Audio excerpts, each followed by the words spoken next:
మేము నీ పేరు పెట్టబడిన వారిమి, మమ్మను చేయి విడవకయ్యా. రైట్. భక్తుడైన ఇర్మియా చేసిన ప్రార్థన ఇది. కన్నీటి ప్రవక్త అని పేరుగాంచిన ప్రవక్త ఇశ్రాయేలు దేశం తరపున ఇశ్రాయేలు ప్రజల పక్షాన ఓ దైవజనుడు పెట్టిన మొర. క్రైస్తవ జనమ, క్రైస్తవ జీవితంలో మేలైన కీలైన, లాభమైన నష్టమైన ప్రతి సమస్యను పరిష్కరించగలిగిన శక్తి నీ ప్రార్థనా జీవితంలో దాగుంది. ఎప్పుడైనా దేవుని సహాయం నీకు దూరం అయిపోయింది అని నీకు తెలిసినప్పుడు మీరు నేను చేయాల్సిందే ఆయన సన్నిధిలో ప్రణమిల్లి ఆయన సన్నిధిలో మోకరించి నువ్వు చిన్న ప్రార్థన చేస్తావే, ఆ చిన్న ప్రార్థనే గొప్ప కార్యాలు చేయటం ప్రారంభిస్తుంది. ప్రార్థనను గూర్చి ఓ భక్తుడు ఇలా అంటాడు, ప్రపంచమంతటిని దేవుని హస్తం కదిలిస్తూ ఉంది. సూర్య చంద్ర నక్షత్రాదులనైనా, పంచభూతములనైనా, క్రింద భూమినైనా, భూమిలో ఉన్న సమస్తాన్నైనా, సముద్రాన్నైనా, సముద్రంలో సంచరించే జీవరాశులనైనా, ప్రపంచ దేశాలన్నిటినీ కదిలిస్తుంది దేవుని హస్తమైతే, ఆ దేవుని హస్తాన్ని కదిలించగలిగిన శక్తి నీ ప్రార్థనలో దాగుంది. దేవుడు ప్రపంచాన్ని కదిలిస్తాడు అనేది ఎంత వాస్తవమో, ప్రపంచాన్ని కదిలించే దేవుని మనస్సును కదిలించగలిగిన శక్తి నీ మోకాళ్ళ అనుభవంలో ఉందన్న సంగతి ఎప్పుడు మర్చిపోవద్దు. ఇప్పుడు భక్తుడైన ఇర్మియా దేవుని సన్నిధిలో పెడుతున్న మొర చివరి మాట ఏమంటాడంటే, అయ్యా మేము నీ పేరు పెట్టబడిన వారిమే. నాకు ఈ మాట దగ్గరకు వచ్చేసరికి కొంచెం ఏడ్పు, నా హృదయం ఇలా పిండబడినట్లు అయిపోయింది. అయ్యా మమ్మల్ని చూసిన ప్రజలంతా ఇదిగో వీళ్ళు క్రైస్తవులు, వీళ్ళు యేసు ప్రభు పిల్లలు అని ఇట్లే అంటున్నారు. అవును, నీ పేరు పెట్టబడిన పిల్లలమయ్యా. నీ పేరు పెట్టబడిన పిల్లలైన మేము దీనస్థితిలో ఉంటే అది నీకు అవమానం కదా. త్రోసివేయబడిన స్థితిలో ఉంటే అది నీ నామానికి దూషణ కదా. అయ్యా నీ పేరు పెట్టబడిన మమ్మలను చేయి విడవకయ్యా అని భక్తుడు గగ్గోలు పెట్టి ఏడుస్తూ చేసినటువంటి ప్రార్థన. క్రైస్తవ జనమా, ఈ గడ్డు దినాల్లో, ఈ భయంకరమైన దినాల్లో క్రైస్తవ కుటుంబాలు ఎలా ఉండాలో, ఎలా ఉండకూడదో నా హృదయంలో దేవుడుంచిన భారభరితమైన వర్తమానాన్ని మీ ముందుకు తీసుకొస్తున్నాను. ఒకప్పుడు క్రైస్తవుడు అంటంతో కొంతమంది తెలిసి తెలియక, క్రైస్తవుడు అంటే లేబరోడురా, క్రైస్తవుడు అంటే మా చేతి నీళ్ళు త్రాగి బ్రతికేవాడురా, క్రైస్తవుడు అంటే బానిస బ్రతుకు బ్రతికేవాడురా, మేము వడ్డీకి ఇస్తే బ్రతికేవాళ్ళరా, మా దగ్గర అప్పులు చేసుకొని బ్రతికేవాళ్ళరా, మా మోచేతి నీళ్లు త్రాగి బ్రతికేవాళ్ళరా అని ఒకప్పుడు పేరు ఉండేదేమో. ఒకరోజు రాబోతుంది, క్రైస్తవులను రాజ్యములకు శిరస్సు వంటి జనముగా దేవుడు తన మహిమ కొరకు నిలవబెట్టబోతున్నాడు. ఏ స్థలములో క్రైస్తవుడు వెలివేయబడ్డాడో, ఏ ప్రాంతంలో క్రైస్తవుడు తృణీకరించబడ్డాడో, ఏ ప్రాంతంలో క్రైస్తవుడు చిన్న చూపు చూడబడ్డాడో, తృణీకరించబడిన చోటే ప్రతి క్రైస్తవ కుటుంబాన్ని, తృణీకరించబడిన చోటే, వెలివేయబడిన చోటే మూలకు తలరాలుగా నీ పిల్లలను, నీ కుటుంబాన్ని నా దేవుడు నిలవబెట్టును గాక. ఎందుకో చెప్పమంటారా? జెర్మియా పాస్టర్ అనేవాడు గొప్పోడు అని చాటి చెప్పుకోవటానికి కాదు. వీడు గొప్పోడని చాటి చెప్పుకోవటానికి వీడు గొప్పతనమేముంది? జార్జ్ గొప్పోడు అని చాటి చెప్పుకోవటానికి కాదు. మనమేదో గొప్పోళ్ళం అని చాటి చెప్పుకోవటానికి కాదు దేవుడు మనల్ని ఆశీర్వదించేది. ఎందుకో తెలుసా?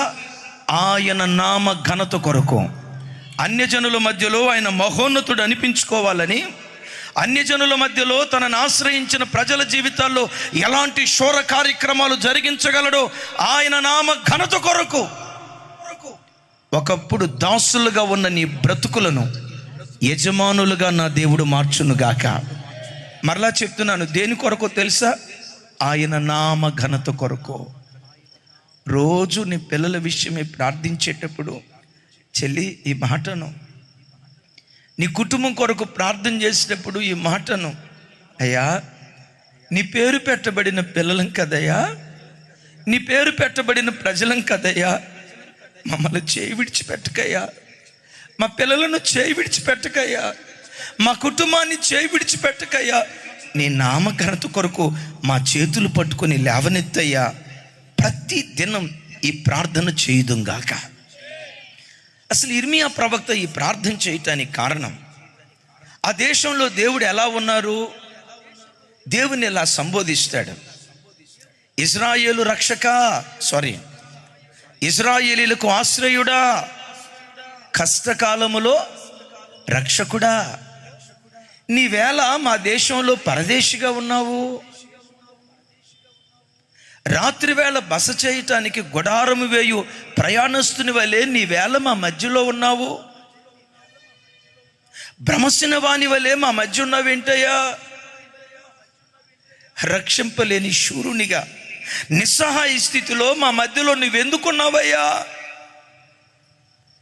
కష్టకాలములో నువ్వు రక్షకుడివి కదా, ఇశ్రాయేలీలకు ఆశ్రయుడివి కదా. ఇశ్రాయేలు దేశం 14వ అధ్యాయంలో భయంకరమైన కరువులో చిక్కుకుంది.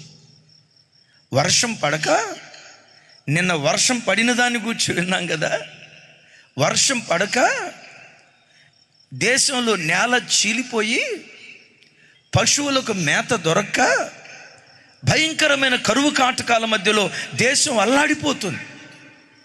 త్రాగటానికి గుక్కెడు నీళ్లు లేక దయనీయ స్థితిలో కరువులో చిక్కుకుంది. అయ్యా, ఇశ్రాయేలీలు కష్టంలో ఉన్నప్పుడు కష్టకాలములో నువ్వు రక్షకుడివి కదా, రక్షకుడుగా మా దగ్గరికి నువ్వెందుకు రావట్లా. బిడ్డలారా, నీవు ఆరాధించే నీ దేవుడు ఎవరో తెలుసా? కష్టకాలములో నీకు రక్షకుడు, ఆపత్కాలములో ఆయన నమ్ముకొనదగిన సహాయకుడు. మన పరిస్థితులు అంతా బాగున్నప్పుడు ఊరంతా మనకు బంధువులే, పలకరించకపోయినా మీదబడి మరీ పలకరిస్తూ ఉంటారు. ఎప్పుడైనా పరిస్థితులు తలకిందులు అయిపోయాయా, నా అనేవాడే ముఖం చాటేయటం ప్రారంభిస్తాడు. కొన్నిసార్లు జనబలం, ధనబలం, కులబలాన్ని చూసి నాకేమండి ఇంత బలం ఉంది, ఇంత బలగం ఉంది అని కొన్నిసార్లు మోసపోతాం. కొన్ని సందర్భాల్లో మన బంధువులు అంటారు, రేయ్ నీకే కష్టం వచ్చినా కలవరపడకరా, చేమ చిటుక్కుమని గుట్టిన కాకి చేత కబురు పంపించరా, రెక్కలు కట్టుకొని వెళ్తామంటారు. ఏమంటారు చెప్పండి? చేమ చిటుక్కుమని గుట్టిన, ఆహా, కాకి చేత కబురు పంపించరా, SMS ఏం అవసరంలా, ఫోన్ అవసరంలా, కాకి చేత కబురు పంపించరా, రెక్కలు కట్టుకొని వెళ్తామంటారు. ఆ మాట విని ఇంత మంచి స్నేహితులు నాకున్నారు, నాకేముంది అని ఎప్పుడైనా నీకు ఆపద వచ్చినప్పుడు అదే స్నేహితుడికి ఫోన్ చేశారే, ఓ 10,000 రూపాయలు కావాలరా అని అడిగేవనుకో, ఏమంటాడో తెలుసా స్నేహితుడు? అడ్డడ్డడ్డడ్డడ్డడ్డే అర్ధగంట ముందు అడగాల్సిందిరా, ఇందాకే నా ఫ్రెండ్కి ఇచ్చారా, ఇప్పుడు నా దగ్గర ఏమీ లేవురా. చూసారా, చేమ చిటుక్కుమని కుట్టిన కాకి చేత కప్పురు పంపించు, రెక్కలు కట్టుకొని వాళ్తానన్న స్నేహితుడు నిజంగా నీ ఆపద సమయంలో ముఖం చాటేస్తాడు, నీ కష్టకాలంలో ముఖం చాటేస్తాడు. నేను ప్రకటించే నా దేవుడు నీ కష్టకాలంలో రక్షకుడిగా ప్రత్యక్షమయ్యే నమ్మదగిన దేవుడు. అందుకని కీర్తనకర్త అంటాడు, ఆపత్కాలములో ఆయన, ఇంకోసారి చెప్పాలి, ఆపత్కాలములో ఆయన నమ్ముకొనదగిన సహాయకుడు. బిడ్డలారా, నువ్వు కష్టంలో ఉన్నావని నీ దేవునికి తెలిస్తే చాలు. నువ్వు పిలవక మునిపే, మొరపెట్టక మునిపే గగనమును చీల్చుకొని నీ యొద్దకు దిగి వచ్చే దేవుడు, నేను ప్రకటించే దేవుడు. ఆ 12 మంది శిష్యులు గలిలయ సముద్రం గుండా వెళ్తున్నారు. అకస్మాత్తుగా పెను తుఫాను. ఆ గలిలయ సముద్రంలో వాళ్ళ గుండె గలిబిలైపోయింది. ఆ గలిబిలైన పరిస్థితుల్లో ఇంకా వాళ్ళు మొరపెట్టలా. బైబిల్లో రాయబడిన అద్భుతమైన మాట ఏంటో తెలుసా? వారు బహు కష్టపడుచుండగా ఆయన చూచి నడుచుకుంటా ఆయనే వాళ్ళ దగ్గరికి దిగొచ్చాడట. వాళ్ళు మొరపెట్ల, అయ్యా మేము కష్టంలో ఉన్నాం, ఏదలేకపోతున్నాం, మా వల్ల కాదయ్యా, తెడ్డు వేయలేకపోతున్నాం, ఈ నట్టనడి సముద్రంలో పడవ మునిగిపోద్దేమోనే భయం వేస్తుంది, రక్షకుడా మా దగ్గరకు వచ్చి రక్షించయ్యా అని వాళ్ళు మొరపెట్టలేదు. బైబిల్లో రాయబడిన మాట ఏంటో తెలుసా? వారు బహు కష్టపడుట చూచి, విన్నారా? బహు కష్టపడుట చూచి ఆయనే వాళ్ళను వెతుక్కుంటా వాళ్ళ దగ్గరకు వచ్చాడట. ఈ రాత్రి వాక్యం వింటున్న అయ్యలారా, మీలో ఎవరైనా కుటుంబాన్ని నడిపించే విషయంలో కష్టపడుతున్నారా? పిల్లలను పెంచే విషయంలో అల్లాడిపోతున్నారా? చిన్న జీతంతో బండెడి సంసారం నెట్టుకు రావటం బహు కష్టమైపోతుందా? ఒక శుభవార్త, వాళ్ళ కష్టాన్ని చూసి వాళ్ళ యొద్దకు దిగి వచ్చిన దేవుడు ఈ రాత్రి నీ కష్టాన్ని చూసి నీ యొద్దకు దేవుడు దిగివచ్చునుగాక, నీ యొద్దకు దేవుడు దిగివచ్చునుగాక. కష్టమును చూసి ఈ దేవుడు దిగి వచ్చే దేవుడు ఒక్కొక్క బిడ్డని రాత్రి దేవుడు దర్శించునుగాక. అయితే బాధ ఏంటంటే, కష్టాన్ని చూసి దిగి వచ్చే దేవుడు వాళ్ళ దగ్గరికి రావట్లేదట. ఆ దేశంలో వాళ్ళ మధ్యలోనే ఉన్నాడు, కానీ వాళ్ళ మధ్యలో ఎలా ఉన్నాడు అని బైబిల్లో రాయబడిందో తెలుసా? అయ్యా, మా మధ్యలో నువ్వు పరదేశిగా ఉన్నావు, మా దేశంలోనే ఉన్నావు, మా మధ్యలోనే ఉన్నావు, ఆత్మస్వరూపిగా మా మధ్యలోనే నువ్వు సంచరిస్తున్నావు. మా మధ్యలో ఉన్న నీవు ఎలా ఉన్నావంటే పరదేశిగా ఉన్నావు. దేవుడు పరదేశిగా ఉండటం ఏంటి? మా మధ్యలో నువ్వు పరదేశిగా ఉన్నావు. పరదేశికి ఉండే స్వభావం ఏంటంటే, తాను పరదేశంలో ఉంటే తన సొంత దేశాన్ని గురించి ఆలోచిస్తాడు, మాట్లాడతాడు, కానీ తానుంటున్న పరదేశంలో ఏ సంగతి జరిగినా వాటి మీద లక్ష్య పెట్టడం. పరదేశంలో ఎవరైనా కొట్లాడుకుంటున్నారు, మనకెందుకురా భయ్, ఇది మన ఊరు కాదు కదా, మన దేశం కాదు కదా, మన ప్రాంతం కాదు కదా, ఈ ప్రాంతంలో జరిగే వాటి మీద నేనెందుకు లక్ష్య పెడతా? పరదేశంలో ఉండేవాడు ఆ పరదేశంలో జరిగే సంఘటనల మీద లక్ష్యముంచడు. ఓ మాట అడుగుతా, నా వైపు చూసి సమాధానం చెప్పండి. మీరు రోజు తెలుగు పేపర్ చదువుతారా, మలయాళీ పేపర్ చదువుతారా? కొంచెం గట్టిగా. ఎవరైనా మలయాళీ పేపర్ చదివే వాళ్ళు ఉంటే చేతులు పైకి ఎత్తండి. పోల్దండేసి ఫోటో తీసి రేపు పేపర్ లేపిస్తా. ఎందుకు మలయాళీ పేపర్ చదవరు? మలయాళం రాదనే కాదు, అది మన రాష్ట్రం కాదు కదా, అది మన ప్రాంతం కాదు కదా. కర్ణాటక మన పొరుగు రాష్ట్రమైన కర్ణాటక రాజకీయాల గురించి మాట్లాడడం. మహారాష్ట్ర మన దేశంలోదైనా మహారాష్ట్రాన్ని గురించి మాట్లాడడం. భారతదేశంలో బ్రతికే ప్రజలు పాకిస్తాన్లో ఏం జరుగుతుంది, ఆఫ్ఘనిస్తాన్లో ఏం జరుగుతుంది, ఇంగ్లాండ్ దేశంలో ఏం జరుగుతుంది, వాటిని గూర్చి మాట్లాడరు. ఒక మాట అడుగుతా, ఆఫ్ఘనిస్తాన్ ప్రధానమంత్రి పేరు, ఒక్కొక్కరు చక్కగా నవ్వుకుంటున్నారు, ఆఫ్ఘనిస్తాన్ ప్రధానమంత్రి పేరు ఎంతమందికి తెలుసో చేతులు ఎత్తండి. నన్ను అడగండి, నాకు కూడా తెలియదు. ఆఫ్ఘనిస్తాన్ ప్రధానమంత్రి పేరు నాకెందుకు? భారతదేశ ప్రధాని ఎవరు అని అడగకుండానే చెప్పేస్తారు మీరు. ఎందుకు? ఇది మన సొంత దేశం. మన సొంత దేశంలో జరిగే ప్రతి దాని మీద లక్ష్యం ఉంచుతాం. ఇశ్రాయేలు దేశంలో దేవుడున్నా ఆ దేవుడు ఎలా ఉన్నాడంటే ఆ దేశంలో పరదేశిగా ఉన్నాడట. నాకెందుకు వీళ్ళ జోలి, నాకెందుకు ఈ కుటుంబం జోలి, నాకెందుకు వీళ్ళ పిల్లల జోలి, ఆ పిల్లలు ఏమైపోతే నాకెందుకు, వీళ్ళ కుటుంబాలు ఏమైతే నాకెందుకని ఆ దేశంలో ఉంటూ దేశం మీద దేవుడు లక్ష్యం ఉంచలేదట. ఎందుకు దేవుడు దేశం మీద లక్ష్యం ఉంచలేదో చెప్పంటారా? అసలు ఆ దేశం ఎలాంటిదంటే సంవత్సరాది మొదలుకొని సంవత్సరాంతం వరకు లక్ష్య పెట్టే దేశము ఇశ్రాయేలు దేశం. అలాంటి దేశం మీద దేవుడు లక్ష్య పెట్టకుండా పరదేశిగా ఉన్నాడట. కారణం ఏంటో చెప్పంటారా? ఆ ప్రజలు దేవునిని లక్ష్య పెట్టలేదు గనుక దేవుడు ఆ ప్రజలను లక్ష్య పెట్టలా.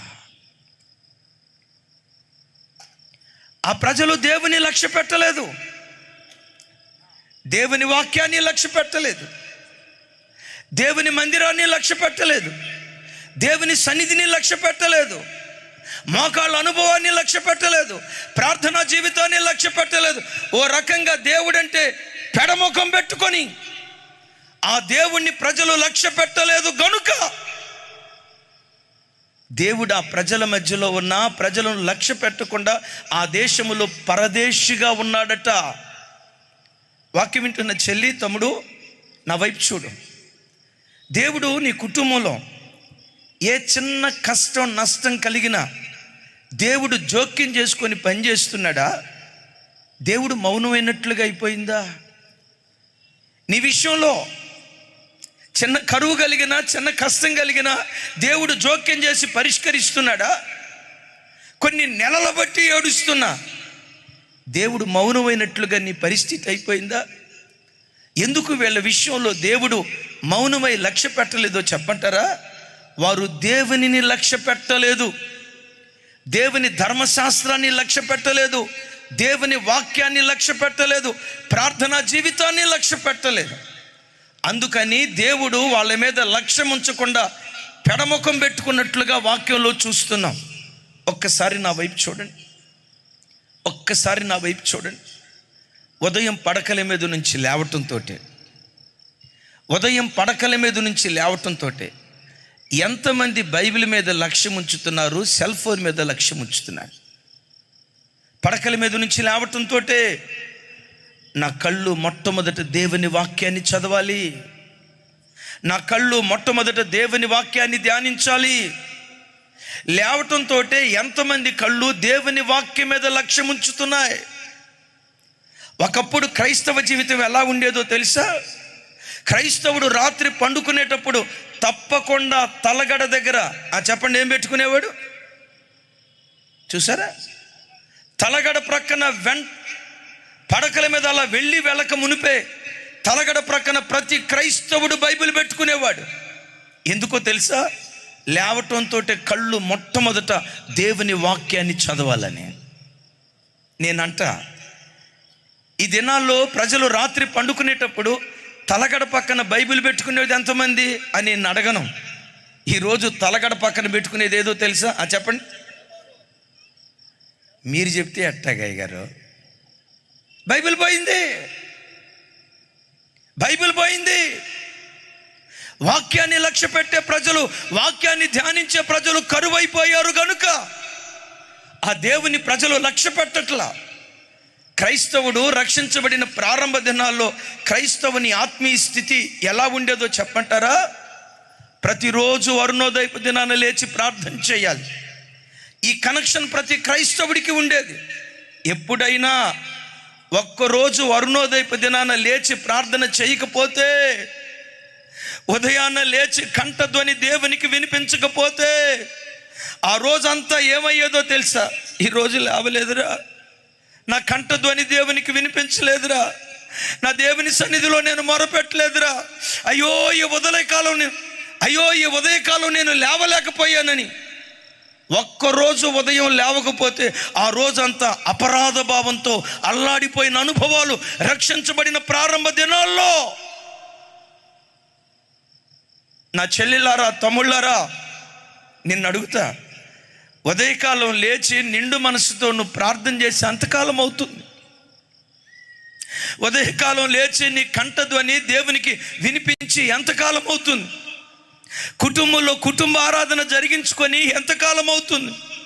కుటుంబ సమేతంగా దేవుని సన్నిధిలో మోకరించి ప్రసవేదన పడుతూ ప్రార్థన చేసి ఎంతకాలం అవుతుంది?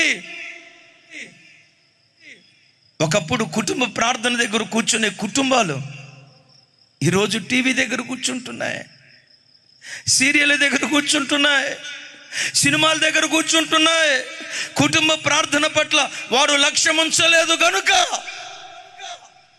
దేవుడు వారి పట్ల లక్ష్యం ఉంచకుండా ఆ ప్రజల విషయంలో పరదేశిగా మిగిలిపోయాడట.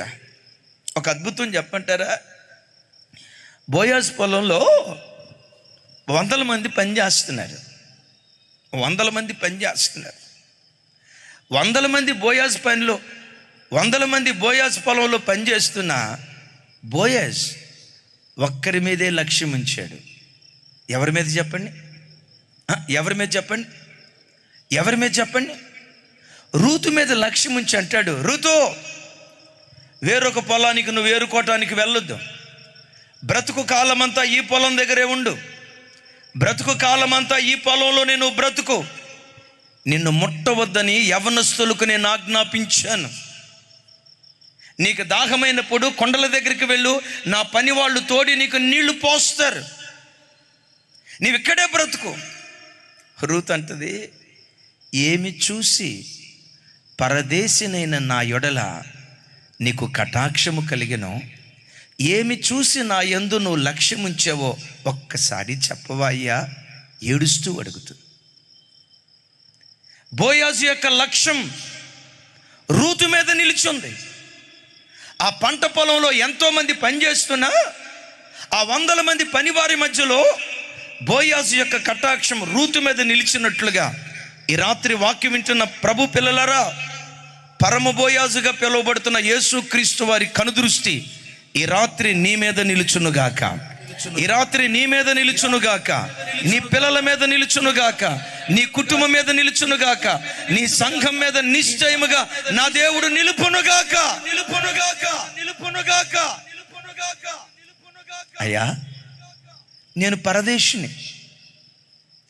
నా మీద లక్ష్యం ఉంచటానికి, నా మీద నీకు కటాక్షం కలగటానికి ఎందుకు కటాక్షం కలిగిందో చెప్పు.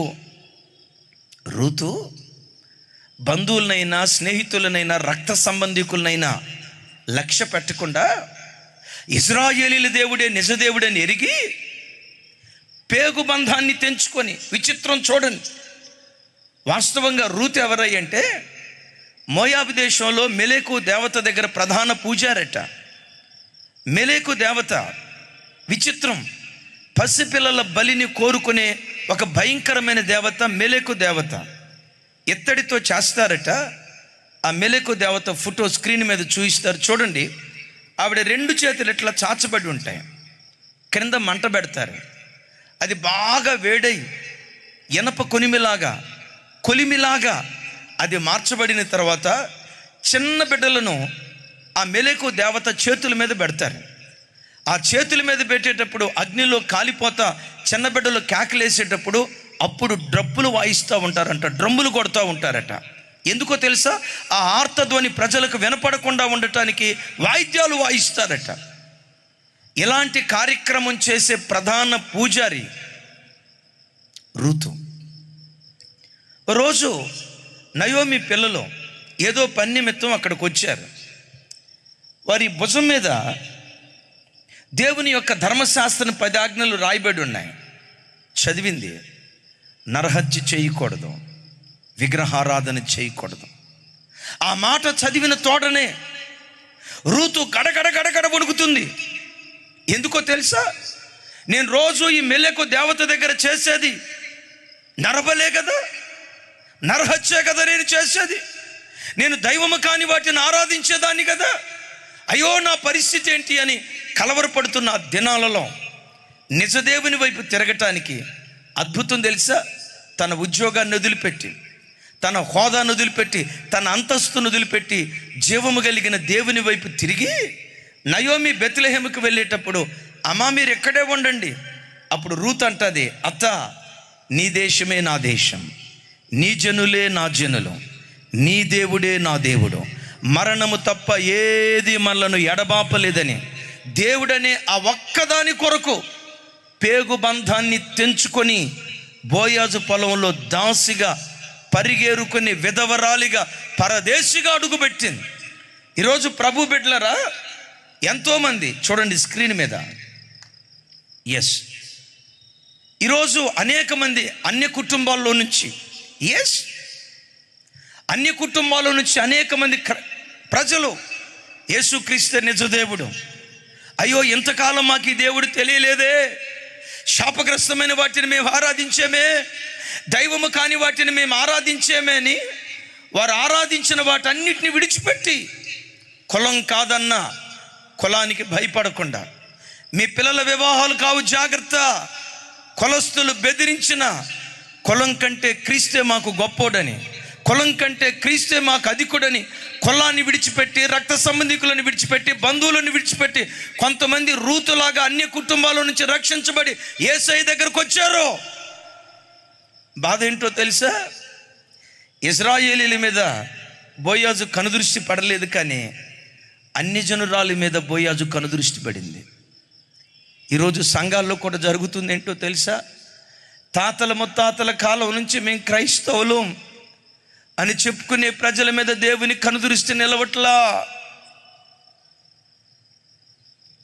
అన్ని కుటుంబాల నుంచి రక్షించబడతారే, దైవము కాని వాటిని ఒకప్పుడు ఆరాధించి యేసుక్రీస్తు నిజదేవుడని తెలుసుకొని యేసుక్రీస్తు దగ్గరికి అన్ని కుటుంబాల నుంచి రక్షించబడిన వాళ్ళు ఉన్నారే, వాళ్ళు, వాళ్ళ కుటుంబాలు, వాళ్ళ పిల్లలు కన్నుల ఎదుట అలా ఆశీర్వదించబడుతున్నారు. ఎందుకో చెప్పంటారా? వాళ్ళు దేవుని కొరకు ఏదైనా చేయటానికి తెగించి పేగుబంధాన్ని తెంచుకొని దేవుని కొరకు నిలవబడ్డారు కదా. వాళ్ళ త్యాగాన్ని దేవుడు చూసి వాళ్ళ పిల్లలను దేవుడు ఆశీర్వదించడం ప్రారంభించాడు. దీనికి చప్పట్లు కొట్టాలో ఏడవాలో అర్థం కాదు. యేసు ప్రభు వారు అంటారు కదా, మొదటివారు కడపటివారు అయిపోతున్నారు, కడపటివారు మొదటివారు అయిపోతున్నారు.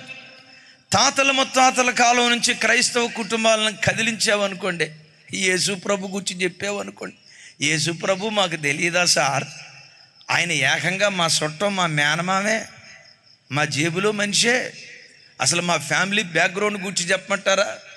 మా తాత బిషప్, మా నాన్న రెవరెండు, మా బాబాయ్ 62, మా చిన్నాన్న 22. సరే మీ తాత అదేరా, మీ బాబాయ్ అదే, మీ పెదనాన్న అదే, నీ సంగతి ఏంటి చెప్పారంటే వీడు పచ్చి తాగుబోతాడు. పేరేం పేరంటే యేసుదాసు, పేరేం పేరంటే ఎలీషా, పేరేం పేరయ్యంటే గిద్యోను, పేరేం పేరయ్యంటే ఇంకే చెబుతాను పరిశుద్ధ పౌలు. 2 సెటప్పులు మా ఓడికి. ఈరోజు అన్ని కుటుంబాలను చూడండి. ఒకప్పుడు దైవము కాని వాటి దగ్గర గంటలు కూర్చొని ఆరాధించిన ప్రజలు జీవం కలిగిన దేవుని దగ్గరకు వచ్చిన తర్వాత హత్తుకొని బ్రతకటం ప్రారంభించారు. వాళ్ళ మనసంతా దేవుని మీదే లక్ష్యం ఉంచి దేవుని కొరకు బ్రతుకుతున్నారు.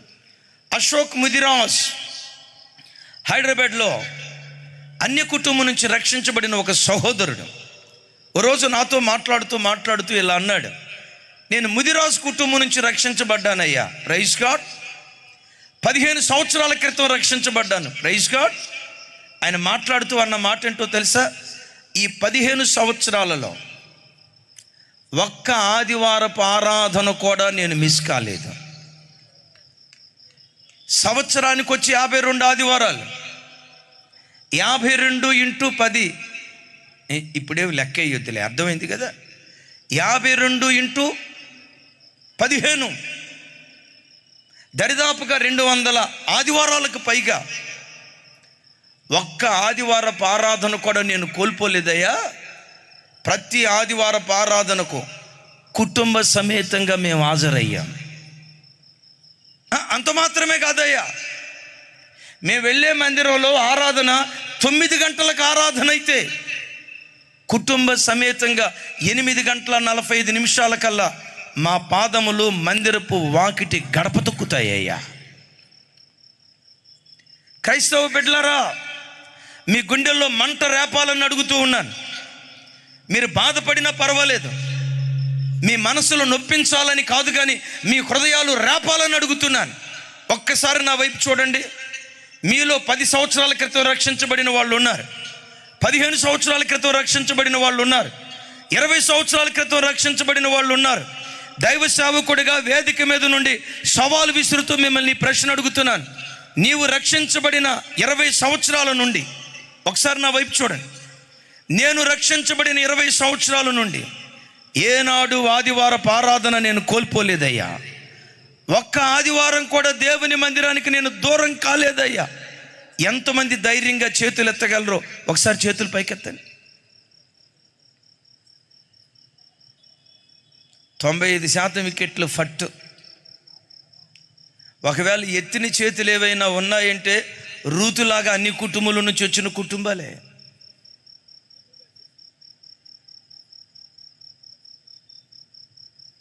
సరే, చేతులు పైకెత్తారు, ప్రైజ్ గాడ్. ఇంకొక మాట అడుగుతాను.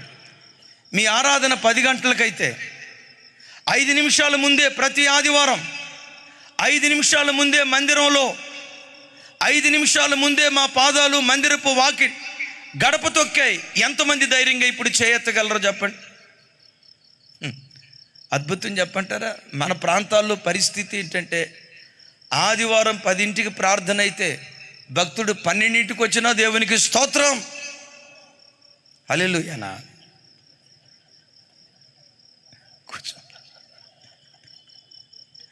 చూడండి, మరి ఏం చేస్తాడు 12ంటి దాకా? ఆదివారం వచ్చిందంటే మాంసం తెచ్చుకొని గోంగూర వేసుకొని గోంగూర మాంసం వండుకొని మా ఊడు పేకల దాకా తిని భక్తుడు అప్పుడు బయలుదేరతాడు. ఎప్పుడు? 12ంటికి బయలుదేరతాడు. చర్చి ఎంట్రన్స్ దగ్గర అడుగు పెట్టడం ఆలస్యం. మొట్టమొదట తల పైకెత్తుతాడు మందిరం దగ్గరికి వచ్చిన తర్వాత. ఎందుకు తల పైకెత్తుతాడు చెప్పండి?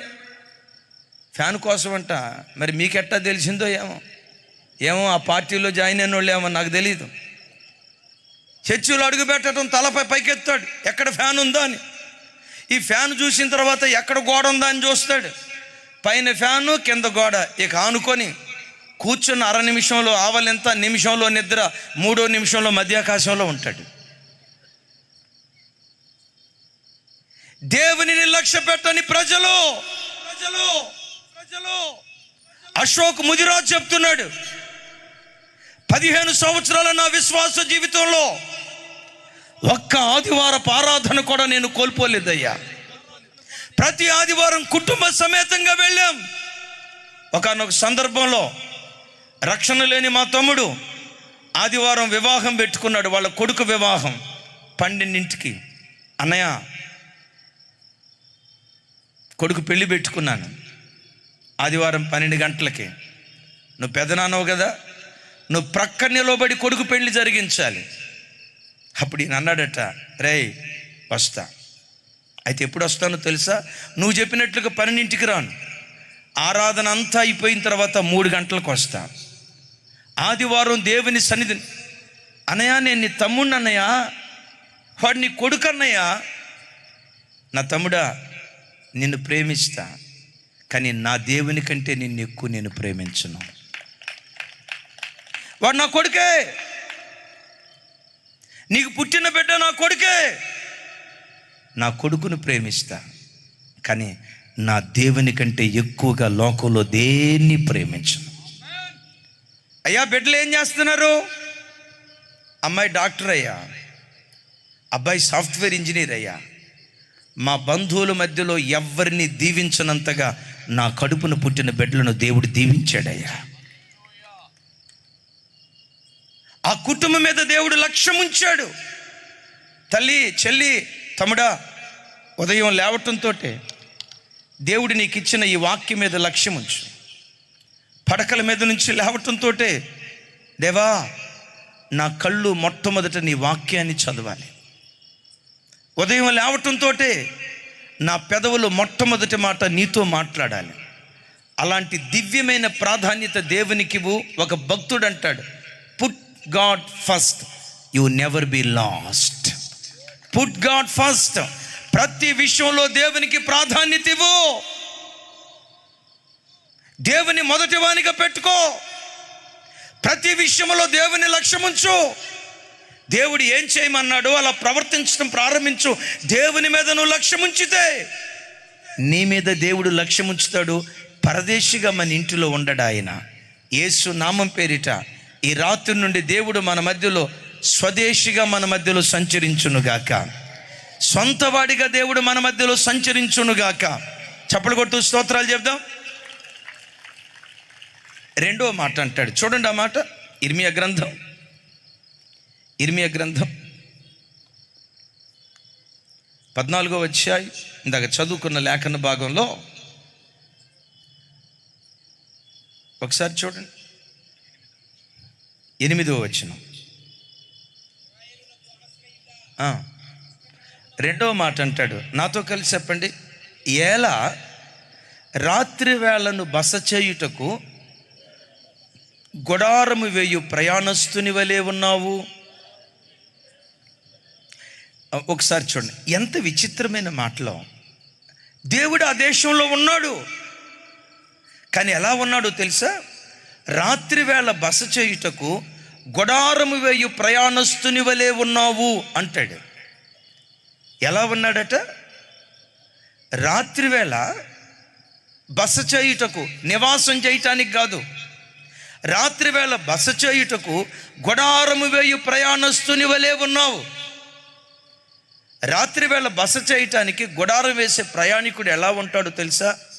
ఎప్పుడు తెల్లారిద్దా ఇక్కడి నుంచి వెళ్ళిపోతాం, ఎప్పుడు తెల్లారిద్దా ఈ స్థలంలో నుంచి వెళ్ళిపోతాం, ఎప్పుడు సూర్యుడు ఉదయిస్తాడా ఈ ఊరు వదిలిపెట్టి వెళ్ళిపోదాం, ఈ ప్రాంతాన్ని వదిలిపెట్టి వెళ్ళిపోదామని రాత్రి వేళ బస చేయటానికి గుడారం వేసే ప్రయాణస్తుడు ఎలా ఉంటాడో. అయిలారా, ఇశ్రాయేలు ప్రజల మధ్యలో దేవుడున్నా ఆ దేవుడు ఎలా ఉన్నాడో తెలుసా? ఈ ప్రజల మధ్యలో నేను ఉండలేను, ఈ ప్రజల మధ్యలో నేను కూర్చోలేను, ఈ ప్రజల మధ్యలో నేను సంచరించలేను, ఈ ప్రాంతాన్ని నేను విడిచిపెట్టి వెళ్ళిపోవాలి, వీళ్ళ ఇంటిని నేను విడిచిపెట్టి వెళ్ళిపోవాలి, వీళ్ళ సంఘాన్ని నేను విడిచిపెట్టి వెళ్ళిపోవాలి, వీళ్ళ కుటుంబాలను నేను విడిచిపెట్టి వెళ్ళిపోవాలి, ఈ స్థలాన్ని నేను విడిచిపెట్టి వెళ్ళిపోవాలని దేవుడు ఆ దేశంలో అనుకుంటున్నాడట. తమ్ముడు, చెల్లి, ఒకసారి కూర్చొని నువ్వు ఆలోచించు. దేవుడు నాలో ఉన్నాడు అని అనుకుంటున్నావు, ప్రైజ్ గాడ్. నా ఇంట్లో ఉన్నాడు అని అనుకుంటున్నావు, ప్రైజ్ గాడ్. కానీ నీ ఇంట్లో ఉన్న దేవుడు వీడిని ఎప్పుడు విడిచిపెట్టి వెళ్ళిపోదామా, ఈ కుటుంబాన్ని ఎప్పుడు విడిచిపెట్టి వెళ్ళిపోదామా, ఈ సంఘాన్ని ఎప్పుడు విడిచిపెట్టి వెళ్ళిపోదామా అని నిన్ను విడిచిపెట్టి వెళ్ళిపోవాలని దేవుడు ఆలోచిస్తున్నాడేమో. ఒకసారి ఆలోచించు. అది ఇశ్రాయేలు దేశమే. ఆ ప్రజల మధ్యలో దేవుడు ఉన్నాడట. రాత్రి వేళ బస చేయటానికి గుడారం వేసే ప్రయాణస్తుడిలాగా తెల్లారితే వెళ్ళిపోదామని వెళ్ళిపోవాలని దేవుడు ప్రయత్నం చేస్తున్నాడట. ఎక్కడి నుంచి దేవుడు వెళ్ళిపోవాలని ప్రయత్నం చేస్తాడు? అసలు ప్రజల మధ్యలోకి దేవుడు ఎందుకు వస్తాడు?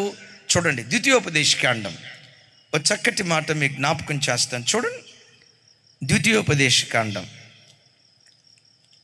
బహు విలువైన మాట. చూడు, మీ బైబిల్ తెరిచి నేను చదువుతున్న మాట 23వ అధ్యాయం 14వ వచనం. నాతో కలిసి చెప్పండి. నీ దేవుడైన యెహోవా, స్వరమెత్తి, నిన్ను విడిపించుటకును నీ శత్రువులను నీకు అప్పగించుటకును నీ పాళెములో సంచరించుచుండును గనుక ఆయన నీలో అసహ్యమైన దేనినైనను చూచి నిన్ను విడవకుండునట్లు నీ పాళెము పరిశుద్ధముగా ఉండవలెను. చప్పలు కొడుతూ దేవునికి స్తోత్రాలు చెప్దాం. గంభీరంగా చప్పలు కొడుతూ స్తోత్రాలు చెప్దాం. అయిలారా, ఈ మాట పట్టుకోండి. నీ దేవుడైన యెహోవా నిన్ను విడిపించుటకు, శత్రువులను నీ చేతికి అప్పగించుటకు నీ పాళెములో సంచరించుచున్నాడు. నమ్ముతారా? ఈ రాత్రి bishop Azariah high school ground, ఈ పాళెములో దేవుడు సంచరిస్తూ ఉన్నాడు. ఈ రాత్రి దేవుడు మన మధ్యలో సంచరిస్తూ ఉన్నాడు. ఆ కాలంలో ఇశ్రాయేలు మధ్య సంచరించిన దేవుడు, ప్రత్యక్ష గుడారములో సంచరించిన దేవుడు, షిలోహు మందిరంలో సంచరించిన దేవుడు, ఇశ్రాయేలీల పాళెములో సంచరించిన దేవుడు ఈ రాత్రి నీ దేవుడు ఈ మైదానములో సంచరిస్తూ ఉన్నాడు. ఎందుకు సంచరిస్తున్నాడో చెప్పమంటారా? శత్రువు చేతిలో నుంచి నిన్ను విడిపించాలని. ఏ శత్రువు నిన్ను బాధించాడో ఆ శత్రువును నీ చేతికి అప్పగించాలని దేవుడు సంచరిస్తూ ఉన్నాడు. నిశ్చయంగా ఈ రాత్రి మన మధ్యలో సంచరించే దేవుడు ఏ బంధకాల మధ్యలో నువ్వు బంధించబడ్డా ఈ రాత్రి విడుదల రాత్రిగా దేవుడు చేయునుగాక. విడుదల రాత్రిగా దేవుడు చేయునుగాక. ఏ బంధకాలతో నువ్వు బంధించబడ్డా, ఏ సమస్యలతో నువ్వు బంధించబడ్డా, మన మధ్య సంచరించే దేవుడు నీ బంధకాలలో నుంచి దేవుడు నీకు విడుదలిచ్చి నిన్ను బాధించిన నీ శత్రువులను నీ చేతికి అప్పగించునుగాక.